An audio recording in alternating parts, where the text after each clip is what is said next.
Welcome to all friends. In this video lecture we are talking about that somatic cell nuclear transfer.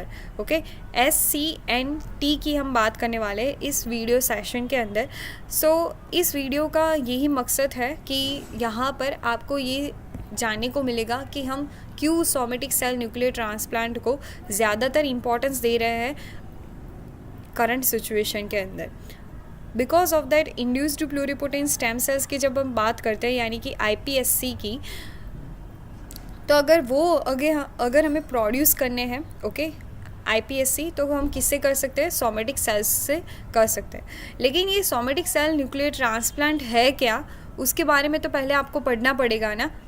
यानी कि हम induced pluripotent stem sales कैसे बना सकते हैं. तो ये तो जो डिस्कवरी है वो पहले ही हो चुकी है, लेकिन उस डिस्कवरी का हमने आज उपयोग करके हम क्या बना रहे हैं? Various types of pluripotent stem sales. और वो क्या है? इंड्यूस्ड है, यानी कि हमने खुद ने बनाए हैं.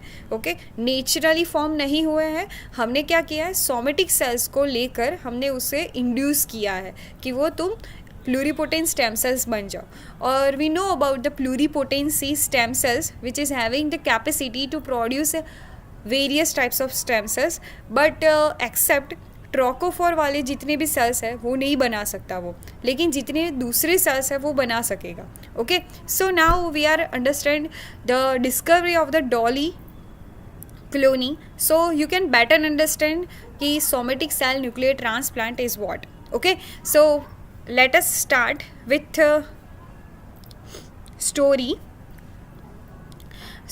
इसमें क्या हुआ था कि वॉन इल्मट ने जो स्कॉटिश ब्लैकफेस एग डोनर ली थी उन्होंने, और साथ में क्या लिया था यहाँ पर? फिन डोरसेट जो न्यूक्लियर डोनर है. देखो आप किस में से क्या लिया है वो आपको ज़्यादा याद रखना है. देखो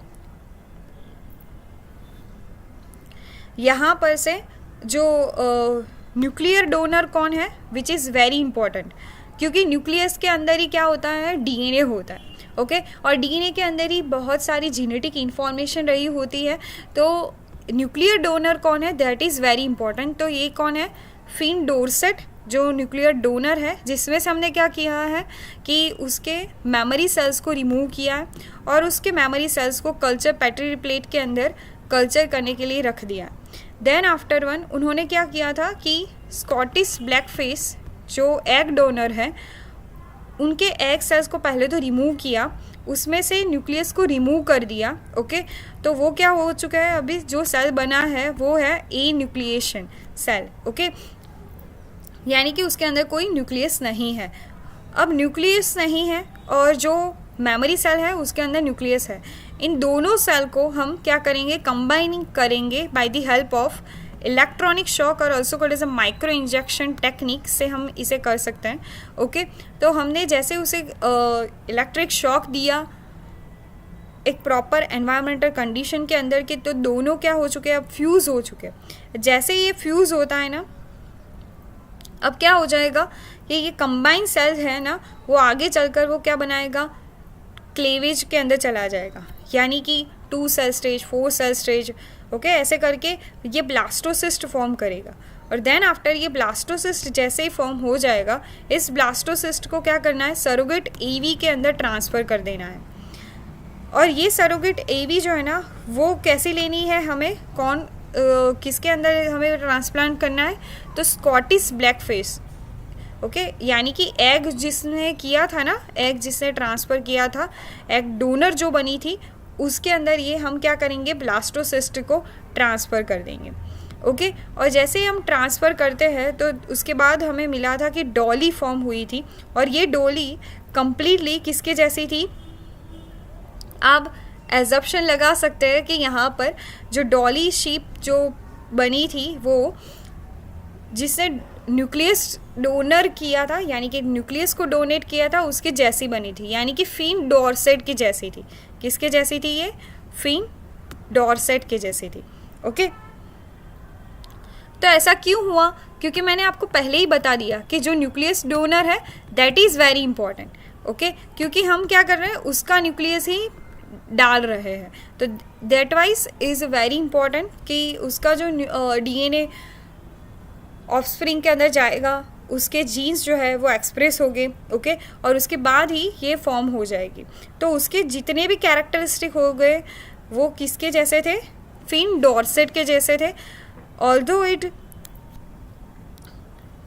is produced by the ब्लैकफेस egg, ब्लैकफेस ने उसे प्रोड्यूस किया था, लेकिन ये उसकी मदर है, लेकिन उसके जैसे कैरेक्टरिस्टिक नहीं थे। किसके जैसे कैरेक्टरिस्टिक थे, फिन डॉर्सेट के जैसे कैरेक्टरिस्टिक थे। सो यहाँ से एक डॉली उत्पन्न हुई। तो ये तो एक हमने क्या किया था, एक पूरी एक एनिमल को हमने प्रोड्यूस किया था। तो हमें तो अभी सिंपली क्या करना होता है कि ऐसे ही जो हमारे स्किन फाइब्रोब्लास्ट है, write down skin fibroblast, okay, यहाँ पर मैं ड्रॉ करने का ट्राई करती हूँ, ओके। स्किन फाइब्रोब्लास्ट के हम क्या करते हैं, यहाँ पर उसे लेते हैं, ओके, उसका न्यूक्लियस रहने देते हैं, और एक दूसरा क्या ले लेते हैं, हम एग ले लेते हैं।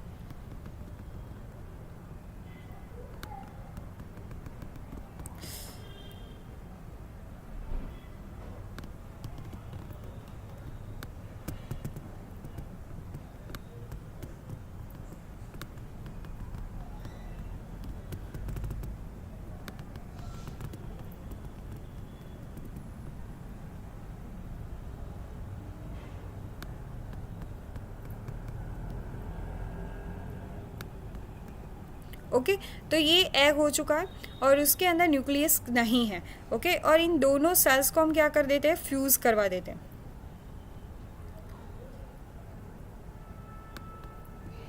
जैसे ही हमने इसे फ्यूज़ करवाया इन दोनों को, कि जिससे क्या हो जाएगा, इसका न्यूक्लियस है यानी कि स्किन सेल का न्यूक्लियस है, ये इसके अंदर जाएगा, ओके, और इसके हम ये दोनों को फ्यूज़ करवा कर हम क्या करेंगे, ये कल्चर पेट्री प्लेट के अंदर ट्रांसफ़र करते हैं, ओके। साथ ही साथ हम क्या करते हैं, जो भी ट्रांसक्रिप्शन फैक्टर है उनको भी डालते हैं कल्चर मीडिया के अंदर। सो क्या हो कि डिफ्रेंशिएशन ना हो जाए, ओके, क्योंकि हमने क्या डाला है, स्किन स्टेम सेल डाला है। सो हमें ध्यान में रखना है कि हमें स्किन स्टेम सेल्स नहीं बनाने हैं, हमें क्या बनाना है, इंड्यूस्ड प्लूरिपोटेंट स्टेम सेल्स बनाना है। सो ट्रांसक्रिप्शन फैक्टर जो क्या कर रहे होते हैं, ट्रांसक्रिप्शन को इनहिबिट कर रहे हो, ऐसे फैक्टर्स हम क्या कर देते हैं, पेट्री प्लेट के अंदर डाल देते हैं। सो सेल जो है ना वो डिफ्रेंशिएट ना हो जाए और उसकी प्लूरिपोटेंसी बनी रहे, और हमें जो चाहिए वो हमें मिल जाता है कि प्लूरिपोटेंसी यानी कि IPSC हमें मिल गए। अब उस IPSC को हम किसी न किसी पेशेंट के अंदर ट्रांसफ़र कर सकते हैं, और जहाँ पर ये ट्रांसफ़र हो जाएंगे, मान लीजिए कि हमने क्या उसे लीवर के अंदर या फिर कार्डियोमायोसाइट्स के अंदर या फिर कार्डियक सेल्स के अंदर अगर हमने ट्रांसफ़र कर दिया, तो वो क्या बनने लग जाएंगे, कार्डियक सेल्स बनने लग जाएंगे, okay. So because of that induced pluripotent stem cells having the capacity to produce any type of the stem cells, okay. I hope you are clearly understood the somatic cell nuclear transplant is very important technique for the making the IPSC. Thank you so much for watching, and please like and subscribe my channel.